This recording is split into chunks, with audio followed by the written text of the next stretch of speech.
Hey guys, இந்த video வந்து போன சண்டே எடுத்தது. எனக்கு வந்து இந்த வீடியோ அப்லோட் பண்ணது கூட டைம் இல்லாமல் நான் இப்போ அப்லோட் பண்ணுறேன். இது வந்து போன சண்டே வந்து என்னோடய கிட்ஸ் வந்து ரொம்ப சேட்டை பண்ணிக்கிட்டு போர் அடிக்குன்னு பாடாப்படுத்திட்டாங்க. ஏன்னா அவங்களுக்கு லீவ் விட்டாச்சு. ஸோ எனக்கு வந்து ஒர்க்குன்னு ஒர்க்லேயே கான்சன்ட்ரேட் பண்ணிட்டு இருந்ததுனால, ஸோ அம்மா வீட்டோட வந்து நாங்கள் மூவி போகலாம் அப்படின்னு பிளான் பண்ணி, ஸோ திருநெல்வேலியில் உள்ள பாம்பே தேட்டர் போயிருந்தோம். ஸோ வந்து எனக்கு அது வரைக்கும் மூவி நேம் என்னன்னு கூட தெரியாது. அங்கே போய் தான் பார்த்தேன். ஆக்டர் தனுஷ் நடித்த கரம் மூவி அப்படின்னு வந்திருக்குல்ல, ஸோ அந்த மூவிக்கு போனோம்.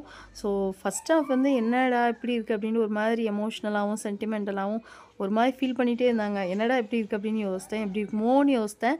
அதுக்குள்ளே எனக்கு வந்து இருக்க முடியாமல் நான் மொபைல்லேயே வந்து கூகுளில் போய்ட்டு திரை விமர்சனம்லாம் பார்த்தேன். அதில் ஒன் டைம் பார்க்கலான்னு போட்டிருந்துச்சு.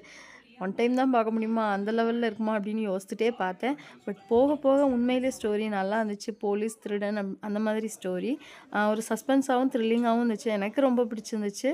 ஸோ வந்து அப்படி பார்த்துட்டு அப்புறம் சைலேஷ் பாப்பாவுக்கு தான் ரொம்ப ஜாலியாக இருந்துச்சு. ஏன்னா வீட்லேயே அடைச்சி போட்டு கூண்டில் அடைச்சி போட்ட பறவையை வந்து வெளியில் விட்டால் எப்படி இருக்கும், அந்த மாதிரி அவங்க ரொம்ப உண்மையிலே ரொம்ப ஹாப்பியாக இருந்தாங்க. அதுக்கப்புறம் வந்து பிரேக் டைம் வந்து பாப்கார்ன்லாம் வாங்கிட்டு, அதுக்கப்புறம் நாங்கள் வீடியோ, ஃபோட்டோ அந்த மாதிரிலாம் எடுத்துகிட்டு அப்படியே டைம் பாஸ் பண்ணிவிட்டு நின்றுட்டுருந்தோம். ஆனால் வந்து நாங்கள் வர்றதுக்கு கொஞ்சம் லேட் ஆகிட்டு, 15 மினிட்ஸ் ஆகிட்டு.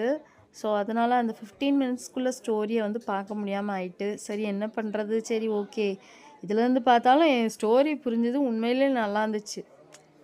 எனக்கு ரொம்ப ரொம்ப பிடிச்சிருந்துச்சு. அடுத்து வந்து இந்த மூவி வந்து அடுத்து எப்போ டிவியில் வரும் அப்படிங்கிற லெவலில் எனக்கு வந்து அடுத்து பார்க்கணும் அப்படின்னு நினைக்கிற லெவலில் தான் எனக்கு பிடிச்சிருந்துச்சு. ஸோ வந்து நீங்களும் வந்து இந்த மூவி பார்க்க முடிஞ்சால் கண்டிப்பாக பாருங்கள், நல்லா இருந்துச்சு. சைலேஷும் பாப்பா நல்லா சேட்டை பண்ணிக்கிட்டு விளையாடிக்கிட்டு அங்கே வந்து ஒரே வீடியோக்கும் ஃபோட்டோவுக்கும் போஸ் கொடுத்துக்கிட்டு விளையாடிட்டு இருந்தாங்க. ஸோ அப்படியே எங்களுக்கு அன்றைக்கி வந்து அந்த நாள் அப்படியே போச்சு. அதுக்கப்புறம் வந்து இன்டர்வல் முடிஞ்சதுக்கப்புறம் உள்ளே போய்ட்டு செகண்ட் ஹாஃப் பார்த்தோம்.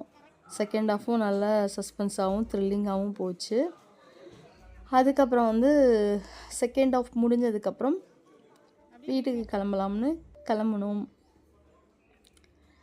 கிளம்பிட்டு வர பாதையிலேயே வந்து ஓகே கொஞ்சம் லைட்டாக பசிக்கிற மாதிரி இருந்துச்சு. அப்புறம் வந்து ஒரு ஷாப்பில் வந்து காஃபி குடிச்சிட்டு அப்புறம் வீட்டுக்கு கிளம்புனோம். நான் அன்றைக்கி வந்து பிரியாணி செஞ்சுருந்தேன். அதனால் வீட்டில் வந்து பிரியாணி நைட்டு வரைக்கும் இருந்துச்சு. ஸோ வீட்டுக்கு போயிட்டு நல்லா சாப்பிட்டுட்டு தூங்கியாச்சு. Okay bye.